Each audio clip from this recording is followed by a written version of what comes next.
રાજ્યમાં આગામી 5 દિવસ ભારેથી અતિભારે વરસાદની આગાહી। એક સાથે 5 વરસાદી સિસ્ટમ સક્રિય થતા વરસશે વરસાદ।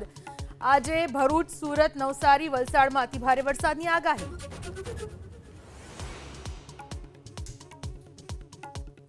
થોડા કલાકના વિરામ બાદ નવસારી જિલ્લાના વિવિધ વિસ્તારમાં ધોધમાર વરસાદ। ગણદેવી તાલુકાના બિલીમોરામાં ભારે પવન સાથે ધોધમાર વરસાદ। હવામાન વિભાગ દ્વારા અપાયું જિલ્લામાં એલર્ટ।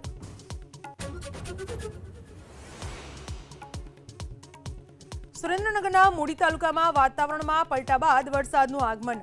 મૂડી, લીંબડી તેમજ આસપાસના ગામોમાં ધીમી ધારે વરસાદ। ખેડૂતોમાં વરસાદને પગલે આનંદ।